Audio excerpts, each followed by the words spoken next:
Boom. Hello, everybody, and Merry Christmas and a Happy New Year for next week. For everyone who's tuning in, I am your host, Jez Corden, the man with the million... Oh, wait, no, that's Rand. I'm Jez Corden, the man with the approximately 100 and... I've got about 200,000 game score, something like that. 146,000. I'm the man with 146,000. That's me. And this is an impromptu kind of Xbox 2+1-1 because Randy's not here, and then +2 because we have two guests. We have this month, the lovely John Clark, Sick and Mechanico from XboxERA. Say hello, John. Hello, mate. This is a good day. I've learned I've got more gamer score than you. So have you really? How much gamer score have you got? 164,000 something. Damn, I need to up my game. Well, that's jealous, mate. I don't play games. Yeah. I just suck at them. Yeah, I don't really play games anymore. Game journalists, we don't play games. We just clickbait them. Yeah. Yeah, that's right. Oh my God, Scarcely Relevant already dropping memberships. Thanks, Scarcely Relevant. Love you. He's a legend. He's a legend. Yeah, he truly is. And also joining me today is Luke from Xbox Expansion Pass again. Hi, Luke. Say hello to the lovely people. Greetings, lovely people. Today I learned that you two are amateurs in the achievement space. And only I come close to Rand. What's your achievements then? How many have you got? Yeah. It's a meager 250k. Well, that's pretty good. That's a lot, actually. I mean, that's pretty good. It's not Rand, but you know. You big, we small. Yeah, neither of us are quite up there on Rand's level, unfortunately, but... You know, them's the breaks. But yeah, so Rand couldn't make it today, party people, because he actually had a funeral to go to. Family friend sadly passed away. You know, so that's what Rand's dealing with at the moment. But I wanted to put a show on anyway. So initially I was going to do a solo show, like Xbox 2+1-2, like we did before.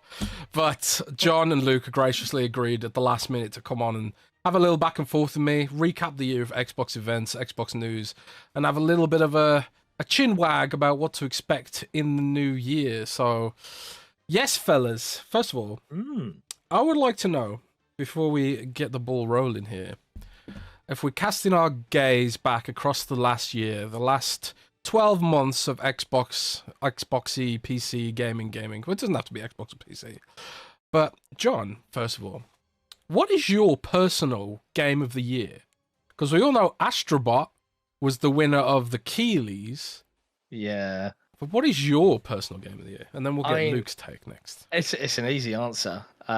Despite that, objectively, Hellblade 2 was the better put together game in terms of what it wanted to do, right? And I know that's a stance that some may disagree with. Oh, it's not much of a game. It's just a walking simulator, or whatever you want to put it. I thought, you know, in the context of the genre that it is, it was a 10, right? Like it achieved everything perfectly. However, despite it being the highest rated Xbox game for me this year, because I reviewed Hellblade 2, I also reviewed the Swan Song swinging in under the gate, grabbing his hat and the whip at the end of the month. And I've got to give it to Indie in terms of pure hours and content enjoyed. Phenomenal performance from Machine Games. Definitely their best game. That's impressive. Yeah, I loved it. I plonked in the review period. I put in something like 30 hours, and I've still not done everything. It's a solid game. Admittedly, I've not done everything because I've encountered some bugs, but it got a 9 out of me. You know, in terms of XboxERA score, but it's my game of the year without a shadow of a doubt. I've loved it, but I love the movies and stuff, so maybe that's just me. But judging from the internet, everyone seems to kind of love it. So yeah, it's there was some FUD going around about Indiana Jones and its performance. You know, people were saying, "Oh,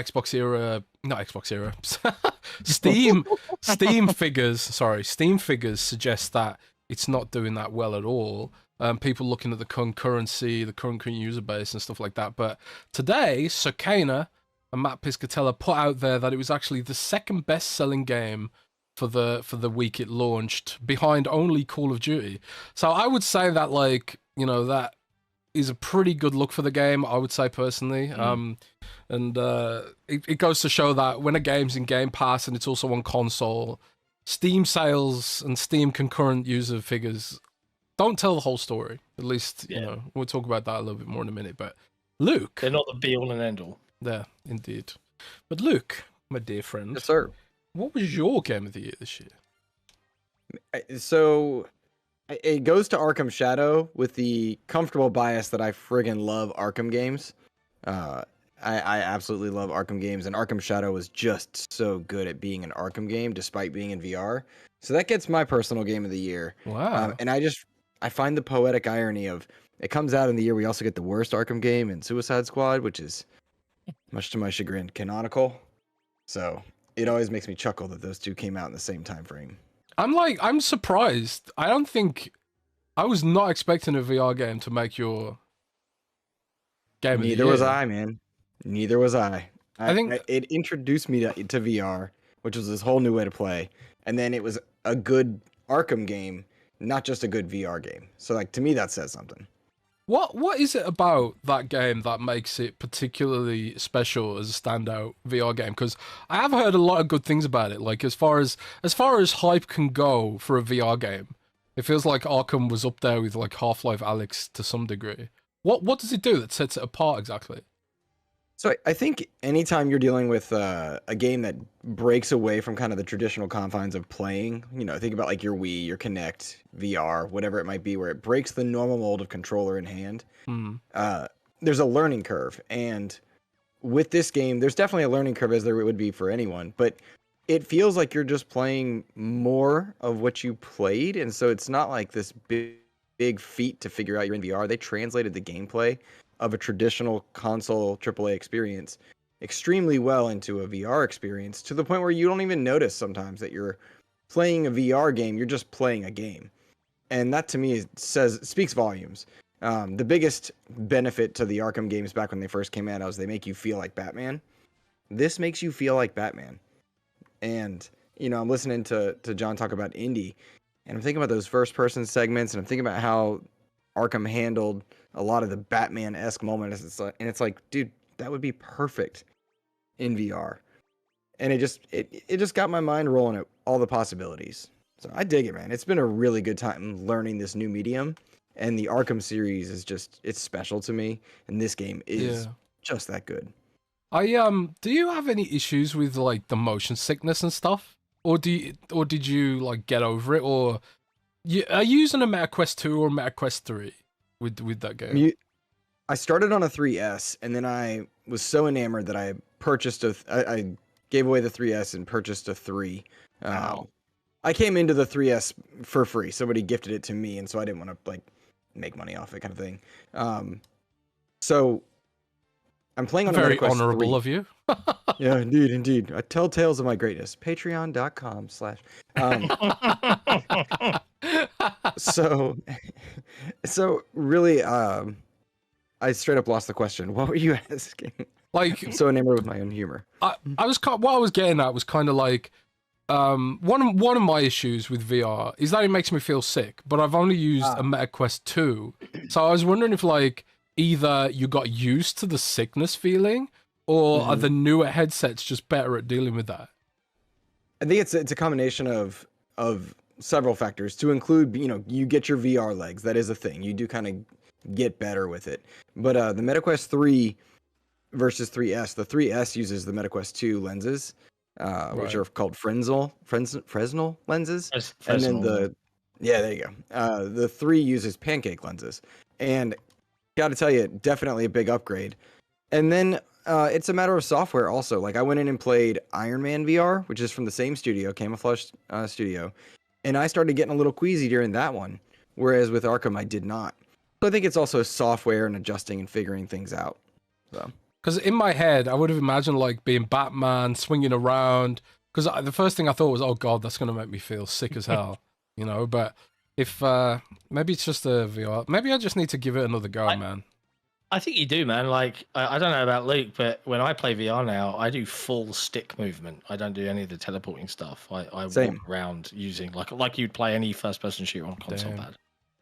Well, So- the last VR game I played was obviously I did a bit of Beat Saber, and what was it called now? I was playing this game called The Walking Dead. Yeah, It was like a Saints zombie and Sinners. game. Yeah, Saints and Sinners, that one, yeah. And God, I thought the game was really cool, but it also made me feel so ill while playing it. But anyway, that's enough VR chat for now. Otherwise, we'll be all night talking about VR because I am intrigued about it, and it kind of dovetails into probably the biggest news story of the last month, and I suppose like we could work our way backwards through the year and just wrap up what talking about Xbox's year, 2024 and all that. The big story I think that sort of dominated Xbox's year, and I think you guys will probably agree with me, is this is an Xbox multi-platform, everything's an Xbox push, and obviously MetaQuest is involved in that. Like, I see MetaQuest marketing Xbox Game Pass all the time on Reddit. So like it's kind of part of that ecosystem now, at least from Microsoft's mindset. So over the past week or the past couple of weeks, I put out a bunch of articles about how, sources suggest to me that exclusives for Xbox console are going to be the exception rather than the rule now. And also, Xbox might be potentially exploring working with OEMs to develop new Xbox consoles in the future, in addition to working on their own consoles. Have you guys been following these stories? Well, I know you have, but I don't think I've spoken to either of you or seen your takes on it yet. Well, I was supposed to start with Luke, to divide and conquer, right? What is your take on Xbox's push into multi-platform, and also this is Xbox, and also the whole potentially working with third parties to make Xboxes? Because that's kind of like the new thing. And for the record, I am like 80% sure that's happening. So for the sake of argument, let's just assume my sources are accurate. I think your sources are accurate. Just the writing's been on the wall that they're trying to do this for years, and they've been very blunt in saying that. And I think a lot of times people have chosen not to hear it. At least in the podcasting space, in the content creator space, there's some who just choose not to hear it. But my take on it is different than it would have been 4 years ago, 5 years ago, when I'm like, are you kidding me? No. Like, stick to your guns. You just bought Bethesda. You're doing a deal for Activision. You'll have the box. Just give it a moment. And now all of that seems very silly to me, because the reality is I love Xbox as a brand, but what I love more is Halo and Gears and Forza and the games that I play. And in the years, the last 3 years, cloud saves, cross progression, smart delivery have all been what I love most about the Xbox ecosystem.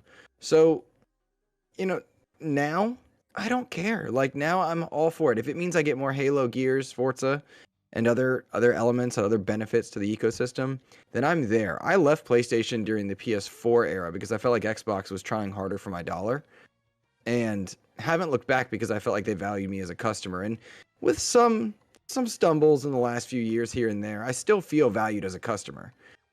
And so I'm fine with it. If my saves go where I want them to go, if my library goes where I want it to go, then I don't much mind what an Xbox is, whether it's a proprietary tech or it's, licensed out to people. I don't really care who makes the plastic anymore. I'm playing on a Steam Deck right now, and they need to figure out getting their content on Steam Deck because the ROG Ally is giving them options. It's giving Xbox gamers options. Talking about the MetaQuest, there's options there to just play my Game Pass library and then some in my MetaQuest. Yeah, they need to go where customers are. So why not? I feel you. How do you feel, John? And also, if you're listening in the chat, drop your feelings about this story as well, because we want to hear your takes too. And if you're listening on Spotify later, drop them in the comments on Spotify, because Spotify has comments now. I didn't realize that until recently. Yeah, it's very cool. It's very, very cool. So, John, how are you feeling about the state of play with regards to third-party consoles, multi-platform games? Is Xbox doomed? Is Xbox alive? Where's your stance? Because for you, John, you kind of like you've kind of tied your brand is Xbox Era, right? So yeah, man. So like as Windows Central, I can sort of pivot a little bit into Windows if push comes to shove. But you're kind of ride and die. You kind of ride or die. So, we are so fucked. Thanks, Microsoft. Yeah, this has been a conversation that we've obviously had, right? I mean, we were started because we felt that there wasn't very many places to actually talk in good faith about Xbox as a platform, right? And I feel like that's improved dramatically thanks to coverage from places like Windows Central and us, and community folks like Luke and Rand and others, right? I'm hosting the expansion pass now, no longer the Xbox expansion pass. So. Right, so there is this fear, right? And you know, we joke about it, like, do we become something else? We're probably going to get rid of the name Era, but there's a whole host of problems with that because. You know, and I'm talking more about the business side of things, web authority, you know, how Google tracks your stuff. You have to reapply for everything. Yeah. It's a real pain in the dick. So the likelihood would be that we'd probably like introduce an overarching brand and then, you know, you'd have Xbox Era, PlayStation Era, stuff like that underneath it. Probably, maybe. We literally no decisions have been made, whatever. In terms of Microsoft's broad plans, there's two ways I feel about it. I empathize and I understand with the faithful, right? They have dealt with kind of like this, wait till next year. Next year's the year, you know, for 9 years running or something like that. And it felt like finally all the ducks are in a row. Like there's that really famous Phil Spencer quote where he's like, you know, going to solve the hardware. We're going to solve the studio problems that they had where they were like, oh, we've only got Turn 10 and 343 and that's it. And we're going to solve the gaming. We're going to become a, what was it, platform leading first party video game organization. Yeah. I think that's the quote. They did do all these things. And at last Xbox fans are like, yay. And then it's like, oh, wait, what do you mean the Activision acquisition wasn't for me? what do you mean? Well, what do you mean? And I understand it, but also like, the reality is, unlike Sony, unlike any other organization that is running a platform in gaming, they are a $1 trillion massive corporation, right? Now, that gives us some good things, like the pivot that they're now pretty much doing. And I do think it will end up good, but it also means that they can't get away with the same stuff like, oh, lock it up. It's never going to happen. They're too big. The regulatory bodies would just be like, nope. And then you'd break everything up and you'd lose out, right? So yeah, I think that the future big picture scenario of Microsoft looking at the performance of video game consoles in general, not just themselves. Oh, PlayStation's selling them 3-1. Yes, but they're also not selling really to anybody new. There's no growth in this market. And in fact, it is shrinking. It is stagnating. Kids nowadays don't give a fuck about consoles. They just want to play on phones or on tablets or wherever the fuck they are. Platform exclusivity is not cared about. And we are a dying breed. We're all greybeards now. The average age of a gamer is 37. So as always, Microsoft are taking the plunge, going first, and thinking, what can we do to change that? Now, is that going to end up good? Having a Lenovo Xbox or an Asus Xbox? Kind of, maybe. They can go all out and give us $1,000 console for the first time ever, if we want it. Right? So, like, let's see what happens, because at least it's something interesting. Can you imagine if Microsoft wasn't in the console space, how boring life would be? Yeah, it would be. Well, imagine what sites would do. What do we talk about? Nothing. Yeah, I mean, it's a double-edged sword, I suppose, because my whole thing was always like, it was ultimately about compatibility. Because my thing is like, if you are going towards this push where you sort of move towards OEMs, that kind of like you suggest, we could get $1,000 Xbox in that universe. But that potentially throws up like compatibility issues, because then I'm thinking like, okay, will all my games run on next gen if they do go to this OEM route where it's a more open system, it supports like the development environment is going to be Win32 first and Xbox second, and it's kind of a weird world. And I think there will be a transitionary period where it's going to be like, they're still going to, like we've seen this gen, like a lot of games still release on Xbox One, even now. You know, like your Call of Duty releasing like last gen, all that stuff. So I think, at least for a while, you're probably going to see this universe where the past gen is still supported, which means that the next Xbox will have to have some form of backwards compatibility with the previous Xbox operating system. But I think Microsoft's probably like after this gen, Microsoft might cut off after the next gen, sorry. I do kind of worry that we could end up moving towards losing compatibility with this kind of strategy. Like, but I do know from a conversation with people at Microsoft that this is top of mind for them. And also, they announced like back in spring they've got a forwards compatibility team, which suggests to me emulation, stuff like that. I don't know. But just having a quick gaze over at the chat, Scarcely Relevant again, dropping some more subs. Thank you so much. We've also got Deadly Headley in the chat. Shout out to Deadly. Deadly's, you know, great video, Deadly. Deadly's rock and rolling, yeah. Having a good week, that man. Yeah, Deadly's going to be the next Mr. Beast. He's going to leave us all in the dust. He was recently on, and I don't want to brag because I do know these people. He was recently on XboxERA podcast, and just, you know, kind of a big deal. That is a big deal, actually. He was. Yeah. We'll have to get Deadly Headley on Xbox 2+1 at some point in the new year. If you're down for that, Deadly, we'd love to have you on. But somewhere in the chat, we got some... Rave Damo says, if I'm an OEM, I want my device to be catered to the widest possible audience, which means I'm partnering with both Xbox and Steam. So that's one interesting aspect to this, and it kind of inspired my article on this topic, was the rumor is that at CES, which kicks off in January, Windows Central will be out there in Las Vegas to cover this. Lenovo is having an event with spokespeople both from Steam, Valve, and Microsoft on stage together. And based on leaks that I've shared, but also what's his name now? Evan Blass also shared leaks of the next Lenovo Legion Go, which is a PC gaming handheld, and that seems to have two SKUs, one that has regular Windows buttons and one that has Steam buttons. So next gen, you're going to see like a battle where Microsoft and Valve are like, please make a Steam version of your handheld, and Microsoft's like, no, please make a Windows version of your handheld. So it does seem like there's going to be some kind of mini battle over between Steam and Xbox in that universe. And to that end, some people have hoped or theorized that we could end up getting Game Pass on Steam, although I don't know what benefit that would bring to Steam necessarily. But yeah, I don't know. It's gonna be interesting to see how all this shakes out, I suppose, in the next year. And we've also got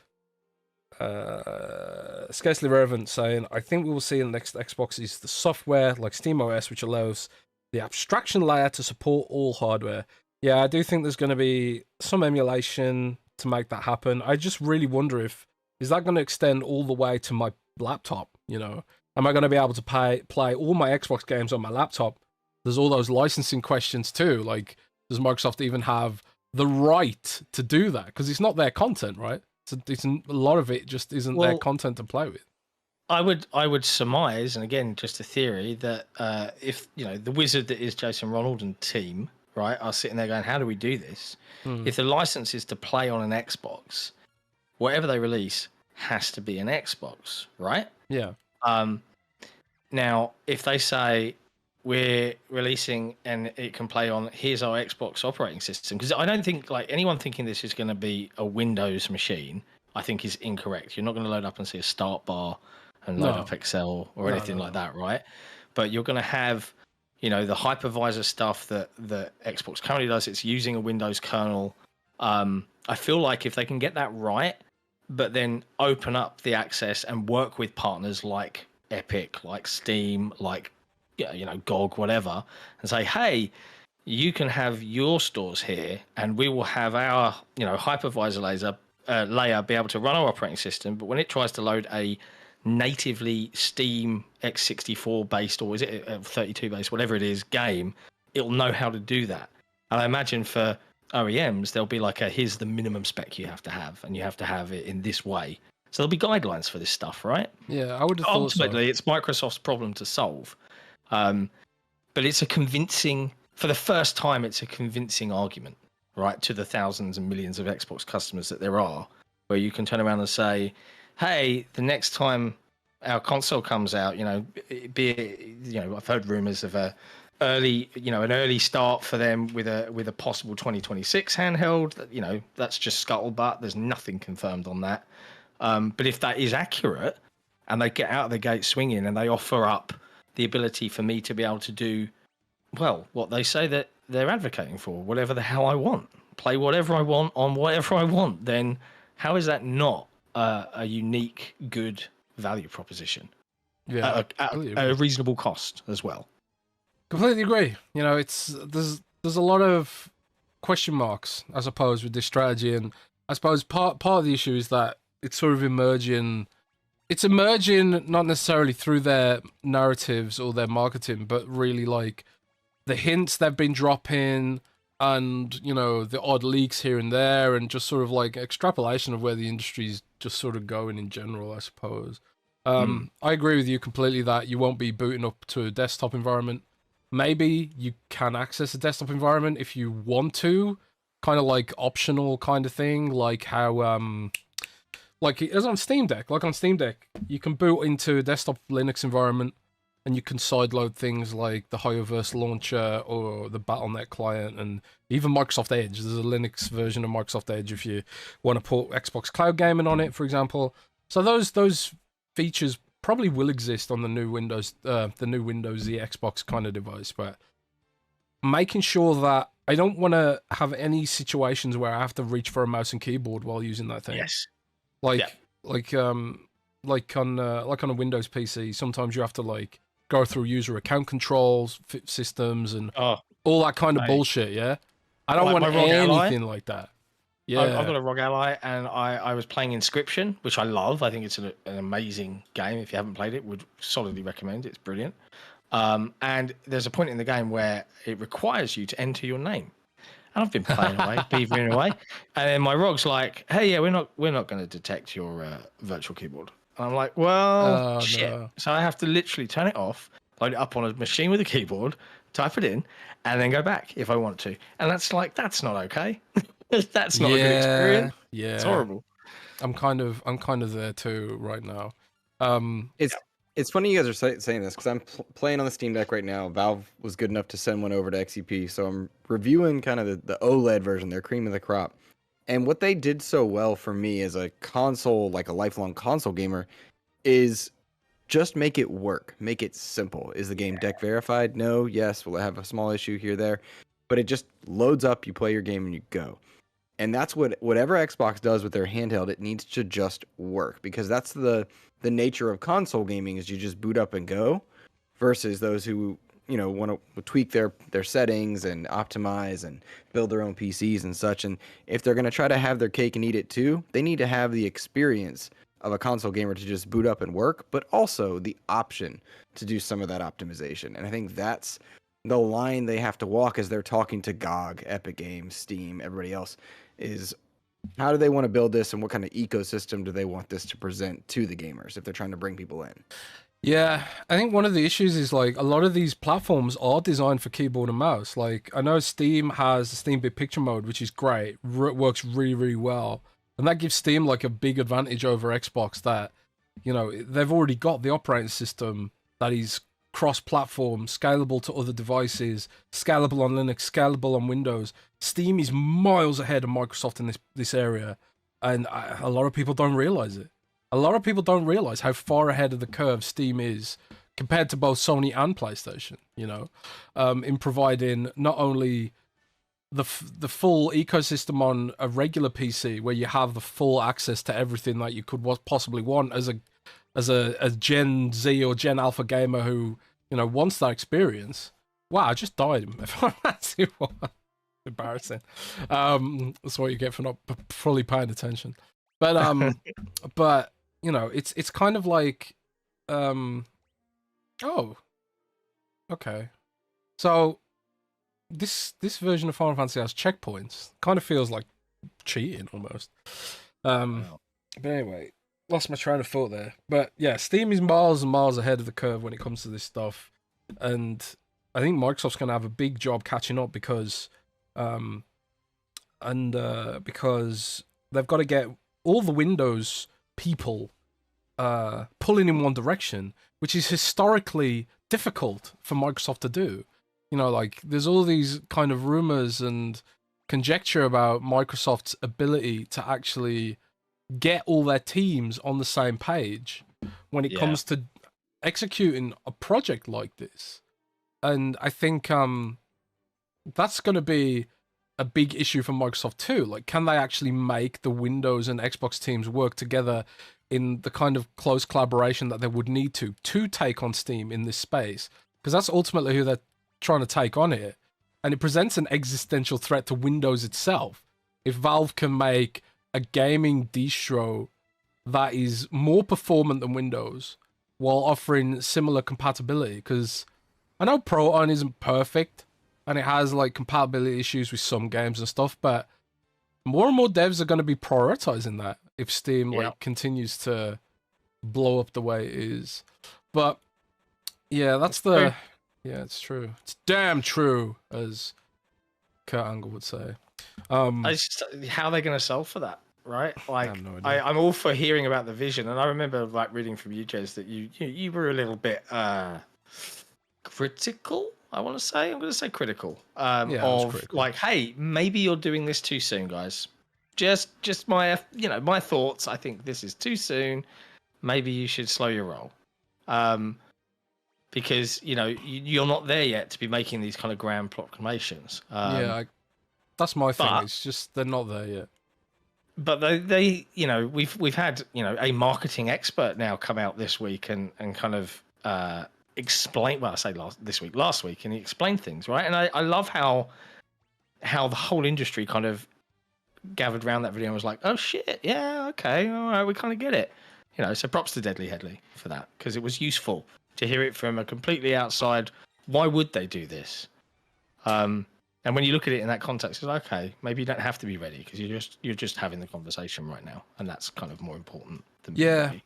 And I like Headley was right in the sense that a regular consumer isn't necessarily going to compare it to what Xbox is, because the whole point of it is that they're targeting people who have no interest in buying an Xbox ever, so they don't have the same frame of reference that I do. Or you do, or whoever else does. So Deadly Headley's really did make me rethink my take on that, to be honest. So yeah, Silas with the membership for 8 months, which was probably purchased by Scarcely Relevant. Thank you both. I feel like Xbox hardware is becoming like Surface. I mean, kind of. I mean, this is the way I see it, right? I think Xbox will keep making hardware, and they'll still make very, very good hardware. Like Surface, in terms of hardware categories, Surface is still best in class. It really is. But the difference with Surface is that they kind of price themselves out of the market on purpose because they don't want to step on that OEM partner's toes. But I don't think Xbox will have that problem because the OEM partners aren't going to be making any money on the Xbox store, so they have to price their stuff more expensive anyway. So I think what Silas says, I paid for myself. Okay, Silas, thank you so much. Thank you so much. I appreciate it, man. But he's got receipts. It's Scarcely Relevant. Put some credit on the account. It said, so I really appreciate it, man. But yeah, I don't think Xbox will have that issue because, for example, their OEM partners, they need to make money on the hardware, so their devices will have to be more expensive. Whereas like Dell and Lenovo and all that kind of stuff, they were already established in the market as a budget option. But like Microsoft, like when they make devices, like we're going to price ourselves out of the market on purpose because we don't want to piss off Dell and all those other guys, right? And Microsoft doesn't make jack shit money on Windows either, because they were literally talking to shareholders or regulators recently about how Google makes more money on Windows than Microsoft does, because everyone downloads Chrome and then uses Google search, and Microsoft doesn't get a penny of that. They don't get a penny of Steam and all that kind of stuff. So I think what Microsoft will do with the Xbox hardware is they will be building affordable, subsidized reference devices that our manufacturers can look at and be like, okay, this is what Xbox is doing, and they're pricing it on the lower end, and then we're going to make $1,000 Xbox for people who are absolutely, they just want the best of the best experience. They want like the maximum ray tracing and all that kind of stuff, and a more PC-like experience. That's the way I kind of see it going personally. It would be like, hey, we're the enthusiast device now. Like, you can now, hey, here's the Xbox version, and the Xbox is Microsoft's version of the Xbox in this new world is like the Surface brand. It is there to evangelize and show you the best of the best in terms of an affordable console-style unit. And I've no doubt, like, the console-style unit will be, honestly, I think this time round, the dockable handheld, right? Because they can also now say, yeah, look, game's changed. Here's the absolutely balls to the wall premium version of Xbox that we can make as a Surface brand, right? In that style. And then the OEMs can go do what the hell they like. They can find a middle ground. They could go crazier. Like, that's interesting. Yeah. More so than here's another box. It's the same as the other HD Twin. Let them duke it out again. Yeah. For content creators, there'll probably be even more to talk about, because we can talk about all the different devices and sort of be part of a plurality of devices and all that kind of stuff. Luke, like, where do you stand on that, Luke? Like, imagine that Xbox, next gen is not just Xbox, but there's like a range of devices, and there's like $1,000 option from Lenovo, maybe an $800 handheld version from Asus, and then you've got like a sort of standard $600 Xbox box, and then maybe a $500 Xbox handheld, which maybe aren't as powerful as the other devices. Like, as a lifelong Xbox fan, first Luke, and then we'll get John. Where are you going? Are you going to buy the high-end crazy device, or are you going to stick with Xbox and buy the Xbox device? Well, firstly, I think we're already having that conversation. I mean, you can play Indiana Jones on a low-powered Series S, on a Series. You can play it on a Series X. You can play it via cloud in your MetaQuest. You can play it via Steam on whatever device you've built with your PC client, or with your PC. So we're kind of already having this. It's like, oh yeah, I'm loving indie. Indie's great, and the conversation's about indie. And then on occasion, it's like, well, I'm playing it with this many frames on this device, but the conversation's more about indie, right? So in some ways, we're kind of already there.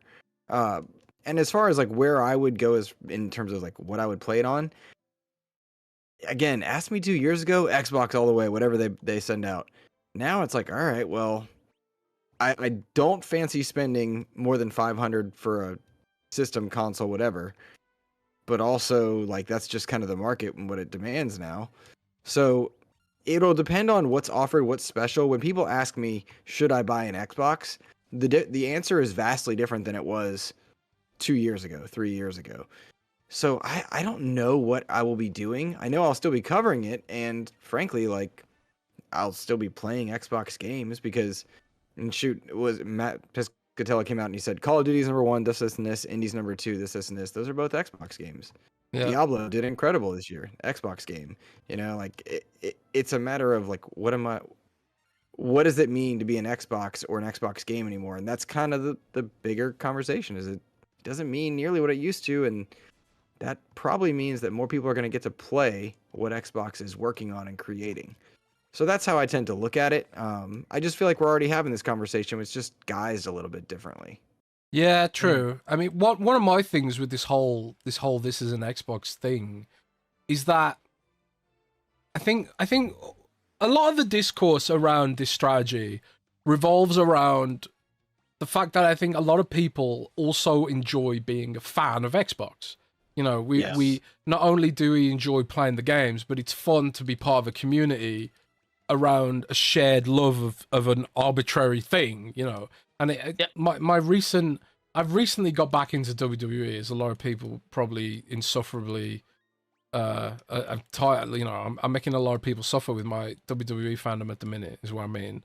But I realized that like in that context of being back into WWE, a lot of the it's and also like I was talking to Jen about Diablo and Path of Exile recently on Windows Central, and we both just agreed that we're not necessarily a fan of action RPGs. We're just a fan of Diablo, and it's almost like with like Xbox, it's yeah, I love the games, but I love the community around Xbox. I love the brand, and I love the career that I built because of Xbox. And I think a lot of content creators, especially, who got in their feelings a little bit about this in the start of the year, myself included, frankly, it was because that they were diluting that brand. And like when, you know, Luke, you mentioned Diablo did well this year, and you know, World of Warcraft did well this year, and Call of Duty did well this year. A lot of the commentary about Call of Duty this year was, why didn't Microsoft market Xbox alongside Call of Duty? They didn't mention it at all. And like with Diablo, you wouldn't even know it had an Xbox association. You would never know World of Warcraft had an Xbox association. And I think that's kind of where I would think. I mean, it doesn't matter in the grand scheme of things, but my thing's always been about the fans of Xbox today made Xbox what it is. We stuck with Xbox at the hardest time, and you know, helped Microsoft keep it going. The people who didn't abandon when they fucked up in 2012, and now it feels like there's so much division out there, man. Yeah, that's why.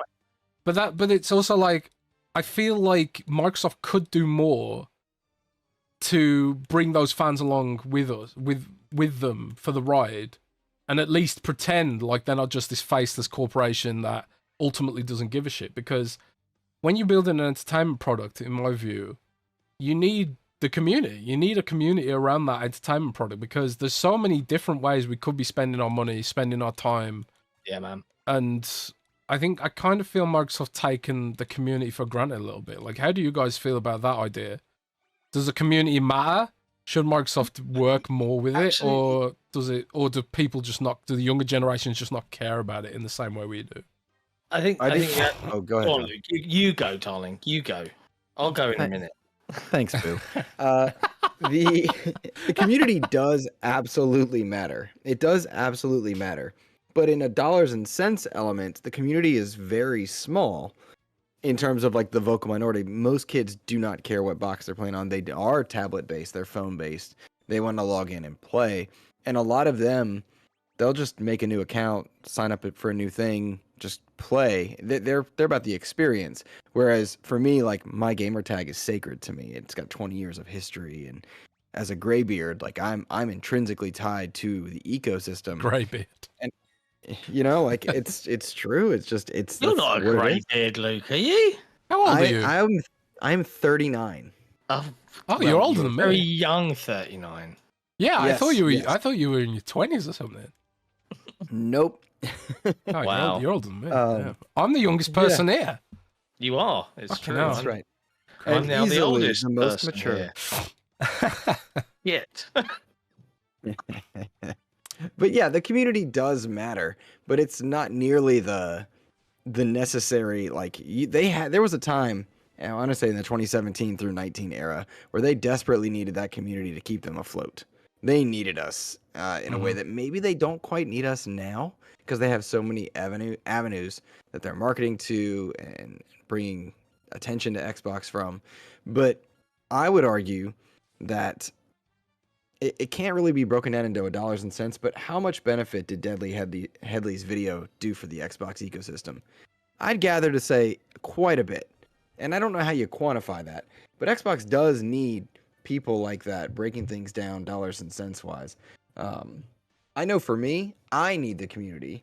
I need people that want to engage and talk about and celebrate our love for Xbox. I need that with my content creation, because that's what I take joy in, right? For me, it's not just playing Halo. It's not just jumping into Forza. It's having conversations with people on socials or in Discord or Patreon or wherever it is, and just enjoying it. When we go out to LA in the summer, that refills my tank, and that's what makes gaming special to me. It's more than just the buttons and the presses. So What is Xbox value? Dollars and cents. But I have a feeling there's a few good hats in there that do value the community. I am curious though, Jez, because I have this problem too. And John, take it away on this one. But you talk about like how do you honor the people that were there in the dark times and stuck with them through. I don't know what the answer is apart from continuously giving value in Game Pass. But how do they go about doing that? Because I don't have the answer, but I agree that something is in there. Well, for me, right, when they're putting out marketing saying this is an Xbox, and it's like, okay, how's my phone an Xbox? And Microsoft's logic is, well, Candy Crush is on your phone, therefore Xbox owns Candy Crush, blah blah blah, etc. Therefore, it's an Xbox, right? My thing is like, it's only an Xbox if it's got an Xbox integration. I don't get Xbox achievements for playing Candy Crush. There's no Xbox logo on Candy Crush. It's not an Xbox game. There's no... They're not doing anything to grow our community, right? I want the Candy Crush fan base in the Xbox community, not in Microsoft's gaming's revenue sheet community, right? So if they do want to redefine what it means to be an Xbox fan, they've redefined it around what their Excel spreadsheet looks like. They haven't redefined it around what the community looks like. So that's kind of where I've been annoyed about this play. And just felt like needlessly sidelined. Like all the people who are watching the show, all the people that have, shared feedback to Xbox for free, like testing their products, doing the Xbox Insider program, all that kind of stuff, we do all that shit for free, Yeah. and defending the brand from FUD, going out there and, well, I don't do it for free. I get a salary, but like before I got a salary, I was doing it for free, The thing is, you can't have a conversation, unfortunately. Now that's how. I mean, the whole world is like this. Like, it's not just gaming, but like you said about defending Xbox, right? Like, we do a headline show twice a week, and often, we go in, we explain the topic, and then we give you the business reasons why from our perspective, and blah blah blah. It's not defending; it's explaining. Right, there's a key difference.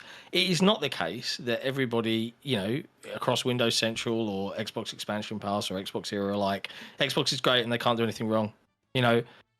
Many members of the teams, I am sure, are like, dudes, just give us something here, give us some clarity, because you brought it up at the beginning, Jez. We're called XboxERA. Like, what happens when that doesn't mean anything really? Or like, how do we keep up with whatever pivot is going on?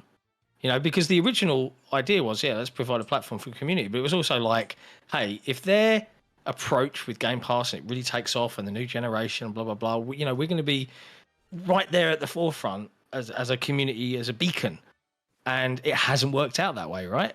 No. And you do wish, I'd love to have a conversation with someone like Phil or Sarah or Matt Booty off the record even, and just be like, yo, can you give us a no corpo bullshit explanation, like, and just give us the lowdown of the vision here, because we haven't got we've got like the corpo version of the vision, but can you explain how we get from where we are now to that vision?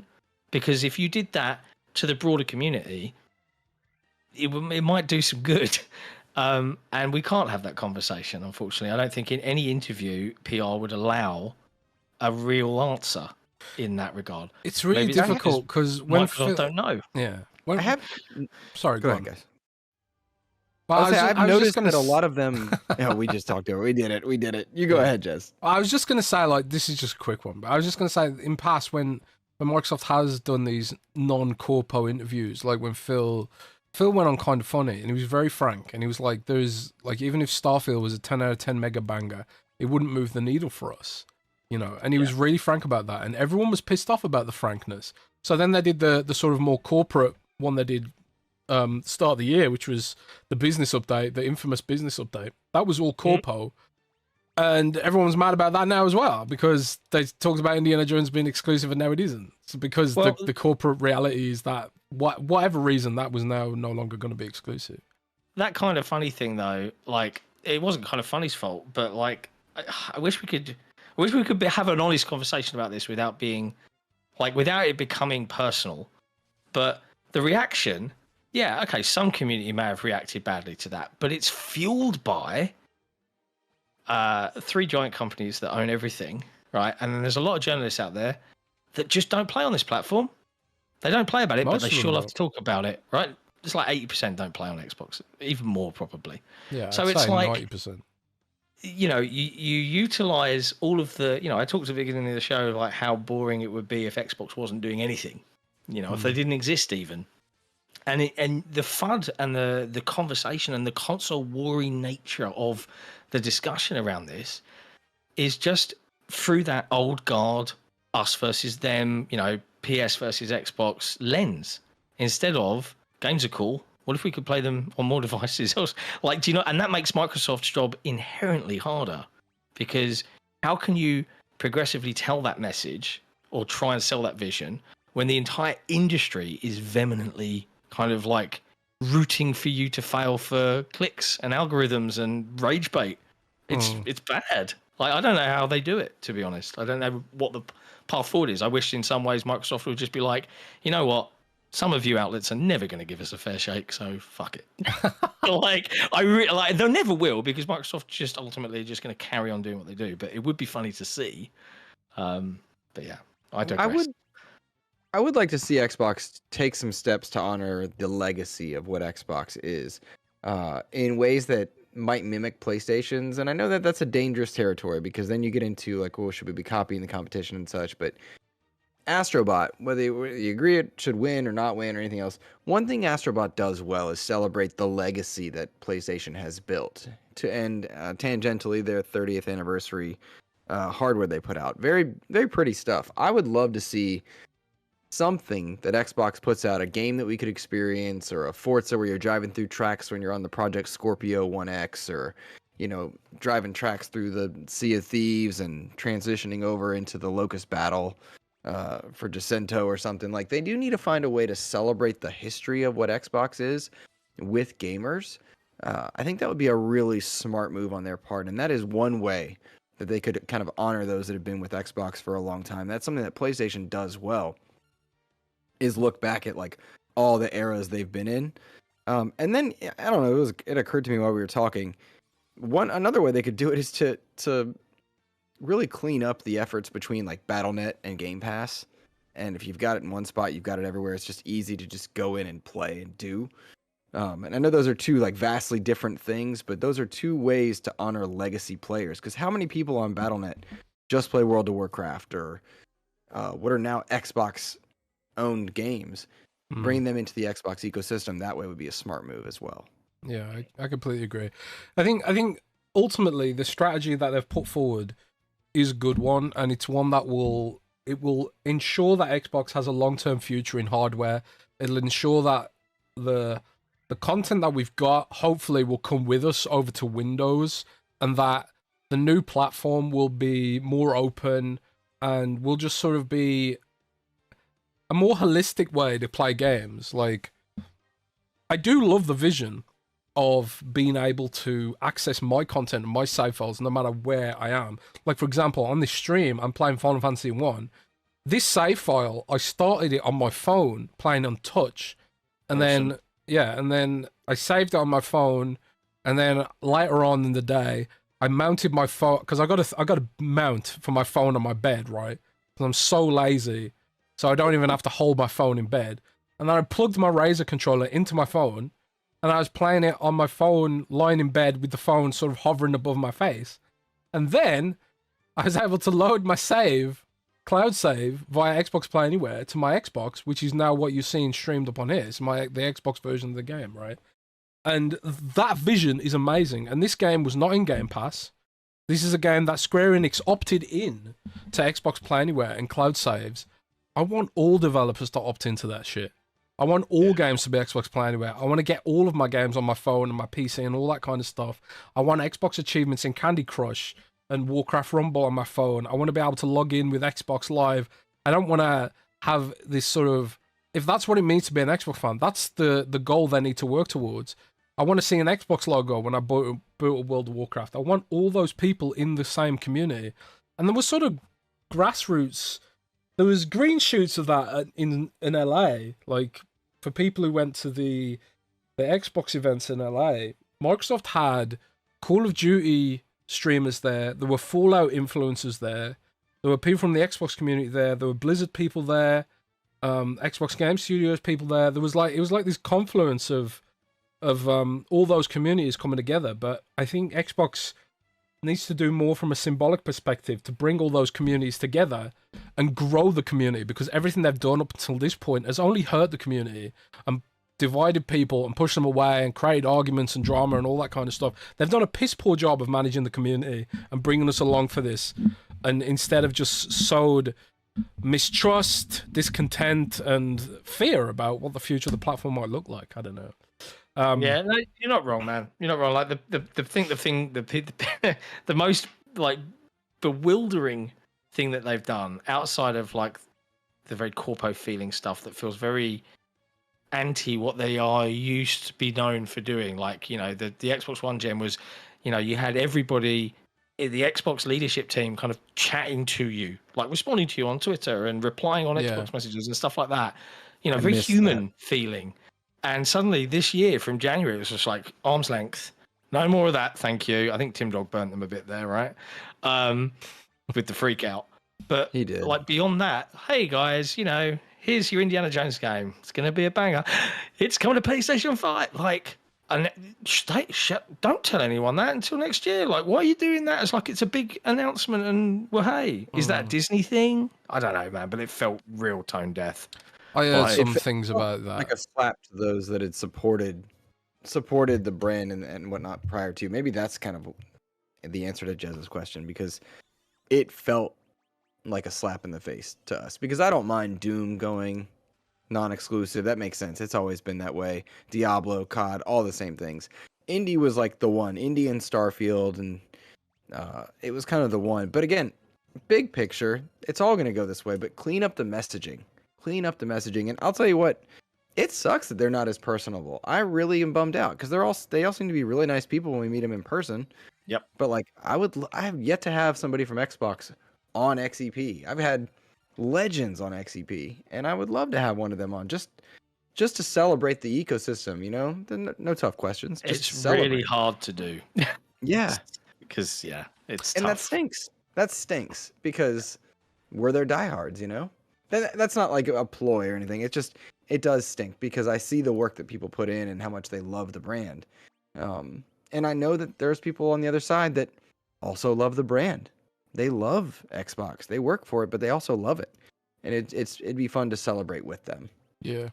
I think that the truth is they spread themselves a little bit thin, I think, over the past year or so. And when we talk about this stuff like you know, bringing the community along for the ride and things like that. There's also the shareholders, and I put this in my article about how the shareholders are probably looking at that Activision Blizzard, that 70 billion that disappeared into Activision Blizzard, and they're probably like, man, you guys should have bought OpenAI. You should have bought any AI company instead of Activision Blizzard. Because look, gaming's shrinking.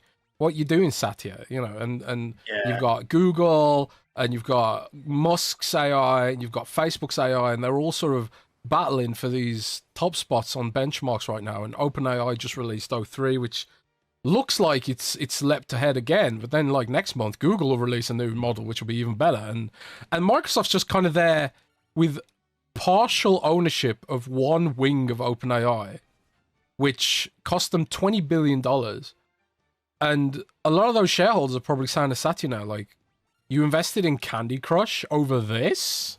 You know? Yeah. So I think Microsoft, under Phil's particularly, is probably under a lot of pressure to deliver a sort of a positive narrative for that investment, more so than we probably realize, which is why it feels like we're being left behind a little bit right now. But anyways, guys. You think it'll come back? You think it'll come back? What do you mean? Do you think we'll get back to a more personable state between them? I honestly don't know. I think this past year, the Xbox people have been like attacked relentlessly by certain corners of the fan base.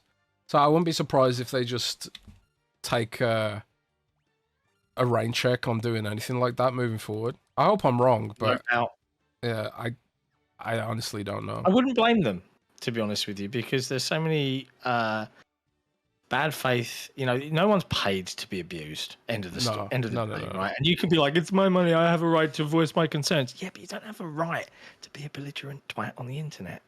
Yeah, I mean, you do. But people don't have to listen to it, especially if you're paying to do a job. yeah. Man, you know, like there's a right way to have a conversation and there's a wrong way. I mean, a lot of people, unfortunately, have invested in the wrong way. But Jez, if this helps you out, there's a really relevant chat from Joaquin Branch in the chat. Yeah, I was gonna say like we've talked about the past year. We've talked about the past year. So just before we wrap it up, because I know John. I'm okay for a little while. You've got some time. You've got some time. I don't want to rush you. All right, You're good. Well, we talked about the past year and, you know, all the drama and the community sentiment and all that kind of stuff that filtered through, but there has been a lot of positive stuff as well over the last quarter as we head into 2025. For example, never thought in a million years I'd see Death Stranding on Xbox. Never in a million years thought that would happen. And that's kind of like, I think that's a hard example of the fact that even Sony can't stop some of their games going multi-platform. You know, Sony could have thrown under the bag at Kojima and been like, no, we marketed the hell out of this. People associate with our brand. You can't do this to us. You know, all that kind of stuff. They could have done something to stop that from happening, but they didn't, because ultimately it wasn't worth it. You know, it's done all it can on PlayStation now. It's sold through all it can. Kojima's probably got the money to have bought out whatever exclusivity was remained on that contract. And Sony was just like, yeah, there's no logical reason to keep this exclusive anymore, you know? So, and then also we got Genshin Impact, which again, it was a late bloomer to Xbox. But like, if we just, you know, if we have a quick glance at the store here, I believe it's like one of the most played free games right now. So like if you go on the free section of the store, you've got Marvel's Rivals #1. There's a bunch of random stuff, and then there's Hoyoverse, beating War Thunder, and a bunch of other stuff. PUBG Battlegrounds, Path of Exile, it's beating all that stuff. That's so impressive. So Hoyoverse is doing pretty good on the free-to-play ladder right now, which ain't bad. It's neck and neck with Valorant almost. So even though it came out really late, it still made an impact to some an impact. Get it? Genshin Impact. Hey. Sorry. And then as well, we had Stalker 2 and Indiana Jones. Stalker 2 launched in a bit of a rough state, but I can't remember a time I've seen a dev work harder to fix a game than Stalker 2. Machines. Thousands and thousands of fixes over the last few weeks, and the game's like in a really good state now. So if you were waiting for Stalker 2 to play it, now's a good time to start. I think there are still a couple of hard lock bugs with some main story quests that can happen, because it is kind of Skyrim-like in the sense that a lot of dynamic NPCs overlapping with dynamic objects and dynamic radiant quests and stuff can create weird issues sometimes. But the game's in a much better state than it was at launch, and it's worth checking out now. And then also Indiana Jones. People said that the game was not doing well, and you know, the Steam concurrency numbers being what they are. But then it came out this week in Sakana that it was actually the second best-selling game behind only Call of Duty for the week it launched, which, you know, suggests to me it's, you know, got a positive future ahead of it. And also, an Indiana Jones, a Disney insider suggested that there was going to be more in Indiana Jones, and I will say on my end, I've also heard that Disney picked up the phone and wants more Indiana Jones. So don't be surprised. I'm happy about this. Yeah. I don't care about Wolfenstein 3. Sorry, Wolfenstein fans. I want more indie. I mean, don't get me wrong. I love Wolfenstein, but Indiana Jones was so good. I want more. Yeah, I mean, it's fair. You know, I love Wolfenstein, but they do have a second studio now, so there is some hope that maybe we could get Wolfenstein and Indiana Jones concurrently, maybe. Okay. Maybe. But yeah, so those were the recent wins that Xbox had, and also the ability to play games on the cloud, games that you own, like Final Fantasy 1, which I've been playing on the cloud that I own that isn't in Game Pass, which is pretty cool. I've heard that there's going to be drops of new games into that system on a pretty regular basis, maybe not monthly, but like almost monthly, of new games added, which will be cool. And then looking ahead to 2025, this is sort of like what we asked for all throughout last gen with the Xbox One was more games, more exclusive games, a stronger cadence of quality games, all that kind of stuff. That we asked for that all last gen, and we didn't get it. But it looks like when you look at this year and next year, we're finally getting a strong game every quarter out of Xbox now. We've got Avowed coming. We've got Doom: The Dark Ages coming. We've got Outer Worlds 2 coming. We've got South of Midnight coming.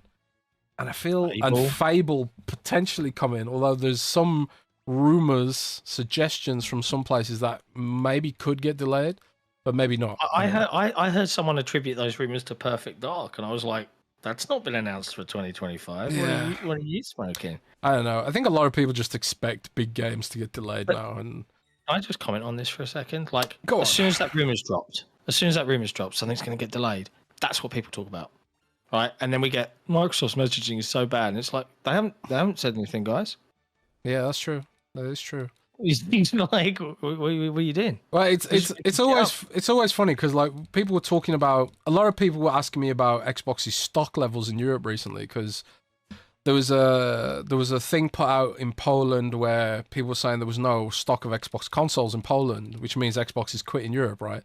But I also know the opposite narrative, which is like if the store shelves are fully stocked, people say they're stocked because no one wants to buy Xbox. So it's like if there's no stock, pick one. It's bad if there's no stock, and there's bad if there is stock. It's like Xbox can't win. But looking ahead to 2025, it does look like there's a lot of cool stuff on the horizon. We've also got rumors of a direct, which is, well, it's hardly a rumor. They've done it every January for the last 2 years now. So you can expect a developer direct, and then we go headfirst into a ton of games, and then we've got Summer Game Fest, Xbox Showcase, which has been really good the last couple of years. And then cycle continues, if we don't all die in a nuclear holocaust. So, yeah. How are you guys feeling about Xbox's 2025? Let's go with Luke first for this one. How are you feeling about 2025 for Xbox in the Xbox universe, Luke? I don't know how you can be anything but excited, given that they are starting with Avowed, and South of Midnight is in there somewhere. Doom: The Dark Ages for me is just immensely, incredibly. I'm just so excited for that game. And then you have to think they've got more in store for COD. They've got so much on the horizon that we know about that all of the unknowns are just that much more exciting. But I'm really excited for them next year. I think 2024 was one of their best years in recent times for a number of reasons. Like John, I really did love Hellblade. I thought it was just fantastic at what it set out to do. And I honestly, I want more of that universe. But they had a very good year this year. Lots of releases across several different genres. Award-winning games in Flight Sim and COD and in Indie. I think they've learned some lessons with Starfield. At least I hope that's the case. And they've got a really good foundation going forward for a number of their properties, both in the Xbox realm, but also, in the TV realm. Like Fallout really did show what could be done, and Halo showed what couldn't be done. Or how to do it wrong, I guess is probably a better way to say that. When I look at what they've got coming in 2025, I'm stoked. Doom is going to be right up my alley. I'm oddly excited for Avowed in a way I didn't expect to be. South of Midnight looks super cool. I feel good, and I'm excited. I'm really excited to just see what's coming and to play the stuff that I'm looking forward to. Yeah, man. I'm really stoked about Avowed. I'm a Pillars fan, and also Outer Worlds as well. Like, my issue with the original Outer Worlds was the combat wasn't that good, but the story delivery in the world was really, really well done, I thought. So I'm excited to see what that looks like. Doom: The Dark Age as well, fantastic. John, what are your thoughts about next year? Is there anything particularly exciting from Xbox, particularly hyped from Xbox that you're looking forward to, or third party even? Yeah, a bit of both. Like, I know a lot of people had a lot of love for 2023 with what games released. It didn't hit for me. I'm more of an indie guy. I like the more unique experiments and interesting experiences than the usual, hey, here's an open world AAA, by the numbers, whatever, kind of game. And instead, I look at How are you going to do 2020. Ubisoft like that? I don't think Ubisoft have even been that bad. Like, man, people give them a bad rap, right? Like, even Avatar was an interesting game. Like, and I wasn't expecting that. Like, a lot of people just label it as Ubisoft slop, right? Whatever. But it's not. It's not bad at all. But yeah, I look at 2025 and I'm like, okay, you know, South of Midnight. I love the vibe more than anything else and the art style. Like, so immediately I'm intrigued on that, and I don't think it's going to be a crazy long RPG-like experience. Fable, it's a British classic, right? So I'm earmarked to review that one as a Brit, right? So I'm super excited for that. I'm wondering how they do it. Are they going to copy effectively what most modern RPGs do now? Are they going to lean into what made Fable different? That's interesting. Doom: The Dark Ages. I preferred the first Doom reboot to Doom Eternal. So I like the idea of going back to this more kind of horizontal gameplay than all the jumping and pole vaulting and stuff of Eternal. But then you've got stuff that's hitting Game Pass, and Game Pass is really the big exclusive for me. Replaced is coming this year. I played that a little bit at Gamescom and was very impressed. And there's this, like, I think we've got an article, I'm sure we know Central have one as well, of everything that was kind of delayed out of 2023, 2024 that's coming into 2025 to Game Pass and the like. And there is so much and so much unique things, like the games that we saw at the Game Awards, Split Fiction, Stage Fright, the co-op experiences. Yep, I'm in. Like, this is great. And we've had Tom Warren saying that Gears E-Day was targeting 2025. Wouldn't that be a surprise? It would be. And that's a question for you, Jez. Like, every year for these Dev Directs now, they've had a surprise. Like Indiana Jones. No one was really expecting Indiana Jones at this year's Dev Direct. Last time they shadow dropped Hi-Fi Rush. What is this January's, if there is a Dev Direct? What is this year's surprise for 2025? What's the game that we weren't expecting to see more of to suddenly come up on the show? Well, I will say, like, there's loads of rumors out there about Oblivion remastered for this year. Yeah. I'm going to sit here right now and confirm those rumors to be accurate. So if Oblivion remaster might be something they show there, and the way I imagine it is that they talk about Doom: The Dark Ages as being part of the Bethesda segment or whatever, and then at the end of that Bethesda segment it'll be something like, okay, we've got one other announcement from ZeniMax this year, and it's Oblivion remastered. So from what I've heard, this isn't a remake. It's using all the same, you know, everything that the original had, but it's going to be, you know, just a sort of graphical overhaul, from what I understand. Maybe I've heard it's got Unreal Engine running over the top to do the graphical side of thing with a similar Halo Anniversary back and forth where you can switch between the two. I don't know if that's true. That is. Yeah, it's been on the skull, but I don't know. I honestly don't know the details about how it's going to work or how it's going to look like that. I imagine it could be something like that. Part of me hopes that they will upgrade the combat to some degree, because I don't think Oblivion's combat's going to have aged very well. No. So I hope that it's a little bit more than just a simple mod pack for visuals. But I honestly don't know. But I do think that's going to be the extra game we're going to be getting next year. Because I did say, like, a few weeks ago on the Xbox 2 podcast, I think, that I had heard that Microsoft had a couple of extra things for next year. One of those was the Outer Worlds. I didn't know what the other one was, but I think based on all the rumors and then my own investigations, that it more than likely is Oblivion remaster at this point.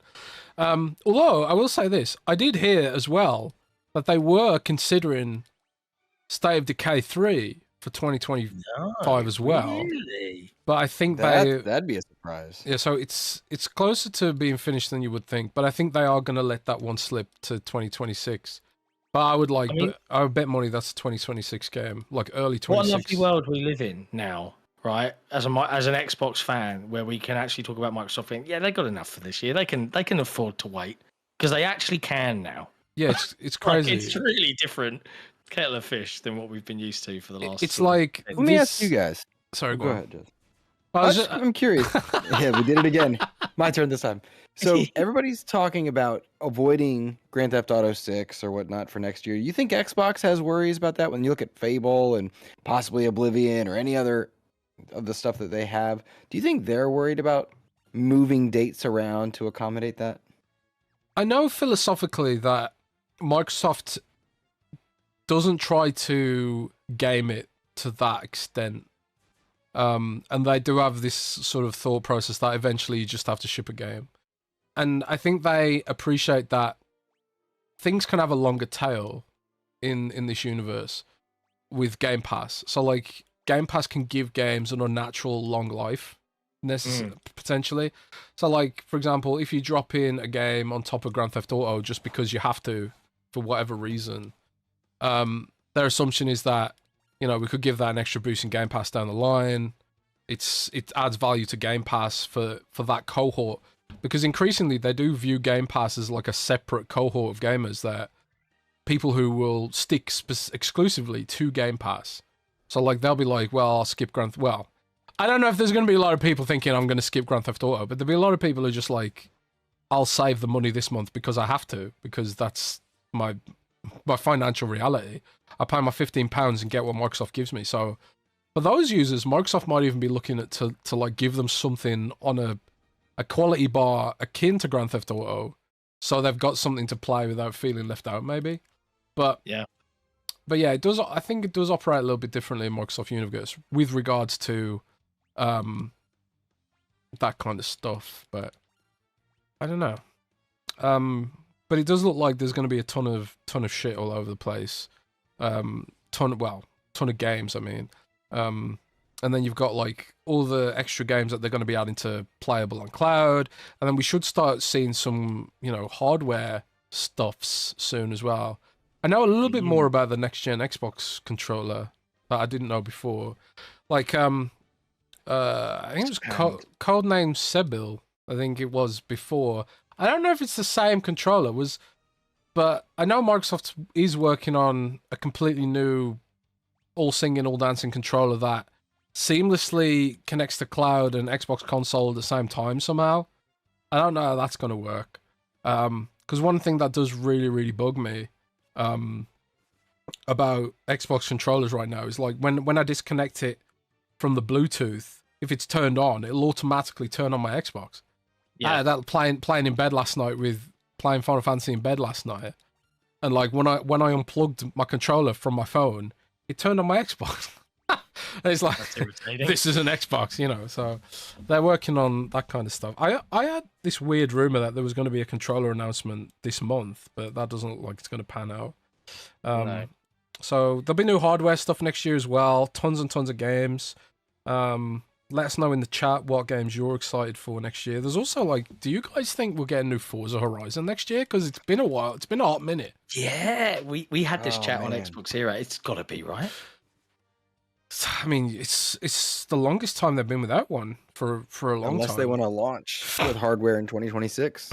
It's a good one to launch with. Yeah, I suppose it would be. I mean, and that sort of dovetails back to the multiplats thing. Like, how many of these games are going to be day one multiplats or timed multiplats? And if so, how much time, you know, do you make Forza Horizon 6 fully exclusive on day one to push your hardware and then stick it on PlayStation later, you know, to maximize the return on investment for those car licenses? I have a theory about this. I find that the whole Forza Horizon 5 coming. Like, have you heard that rumor? I'm like, huh, really? They're going to try and get those licenses again instead of just doing it with Forza Horizon 6? Because that, you know, it's been a few years. Like, they're going to be running out. Why would they invest that right now? Yeah, that's a good point. But, like, my theory about when and where they'll do multi-platform, right, I think is just based on studio history more than anything else. Like, Bethesda and Activision were both set up for multi-platform development. So you've got the studio and the teams that know how to do that.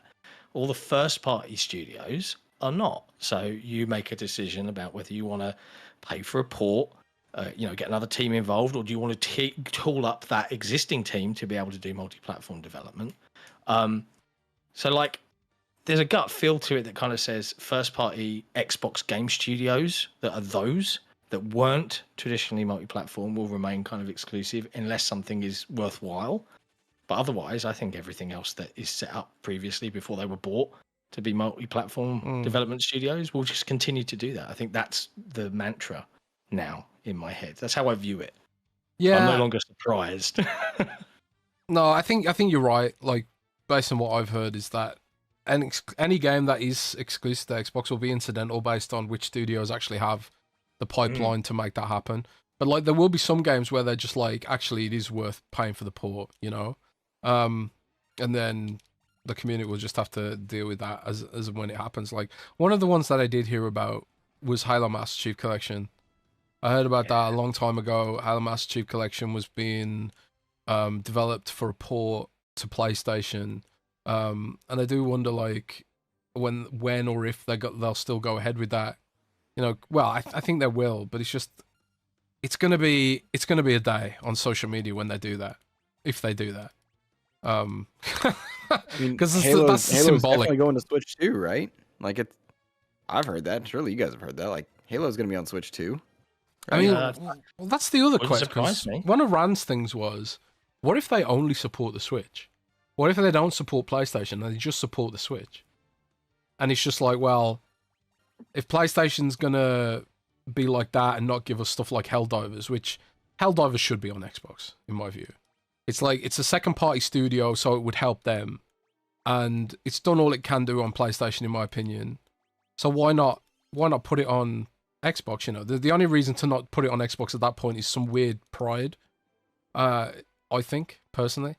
So like, if you are gonna put Halo on other platforms, I don't think you should put Halo on PlayStation until PlayStation does some kind of deal for Helldivers, in my view.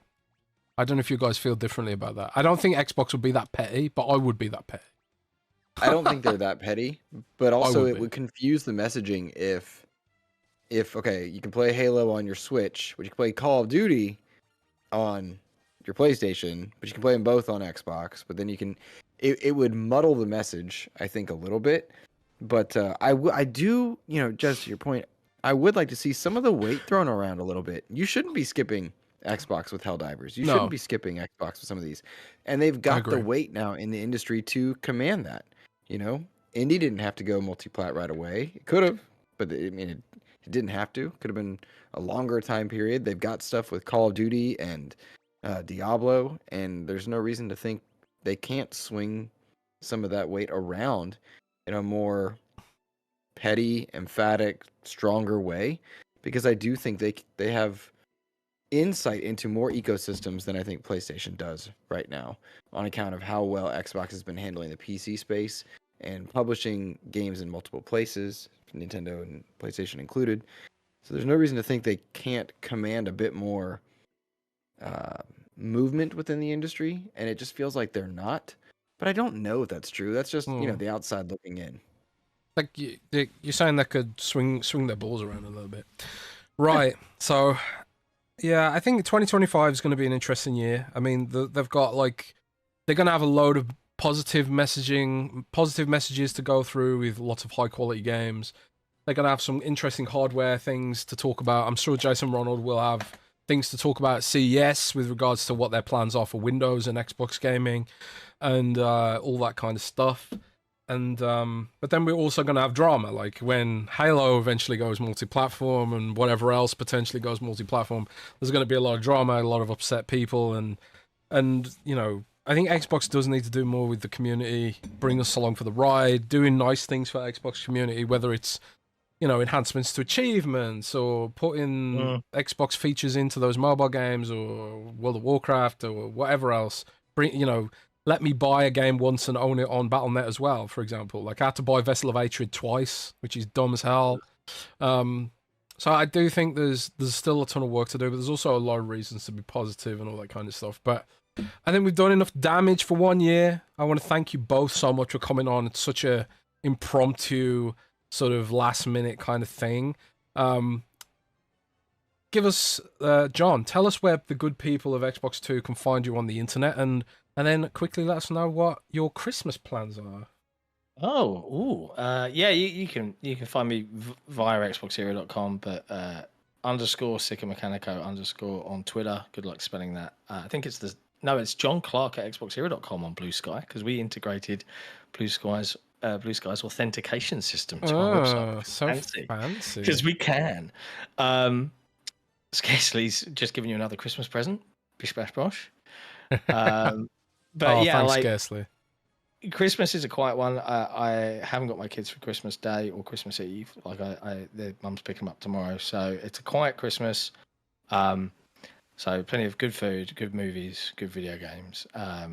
But I've just wrapped an extremely busy last kind of month rush because our game, my game, Console Wars, the card game, has got the green light for production today. So wow, congrats. Yeah, I'm so hyped for it, and there's so much more exciting stuff that I have yet to announce for 2025. There's lots to come, so I'm looking forward to next year. Beyond just how many good video games we're going to be playing on our PCs, consoles, handhelds, whatever, we're going to see this industry shift and change before our very eyes. And I know that this community is some of the best. As such, I am going to drop 2.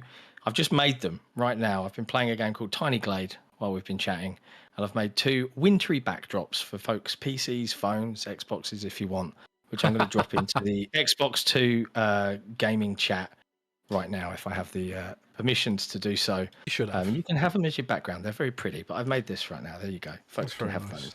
Merry fucking Christmas. Merry fucking Christmas. Luke, where can the good people of Xbox 2 find you on the internet? Oh man, you guys can find me on socials at Insipid Ghost. Good luck spelling that. And let's see. I will just ask any of the amazing people listening to the show to support the people that are making the content that you enjoy as well as you can. So if that's in a financial way on their channels, if that's just likes and shares, supporting them is a super important thing to do. And so I will thank you guys for letting me come on and hang out with you. I thoroughly enjoy both of your content, and I appreciate you guys. And so, yeah, cheers. Merry Christmas to everybody. Nah, you're awesome, dude. What are you doing for Christmas? What does a Christmas in Luke land look like? So we host Christmas Eve. Both my wife's family and mine both come to the house for Christmas Eve, celebrate all day, and then they leave so I can go to bed because I'm an old man. And then it's just Christmas Day with my wife and I. We just hang out and relax. So it's that's how I like it. I'm a homebody and I prefer the quiet. So it's a big eventful day tomorrow, but then I get Christmas Day to myself with my wife. So I'm looking forward to that. That's exactly the same as me, buddy. But yes, thanks to everyone who joined us. Thanks again to Xbox 2 community, whether you're listening on Patreon, YouTube, Spotify, wherever you are. Me and Rand can't thank you enough for all your support throughout the year. You guys absolutely rock. Whether you're celebrating or whether not, you're just chilling for the holidays. Have an amazing Christmas and a happy new year. And I'll see you guys on Fridays as usual. And also, no matter where you're listening, there is currently going to be a giveaway running on xb2discord.gg/xb2 for an Xbox Series X all digital edition. And that giveaway will run through to the new year. So if you want to win yourself a nice and shiny Xbox Series X white edition, go and drop on Discord and slam your entries in on the giveaways channel. But yes, thanks everybody, and we are out. Thanks, guys.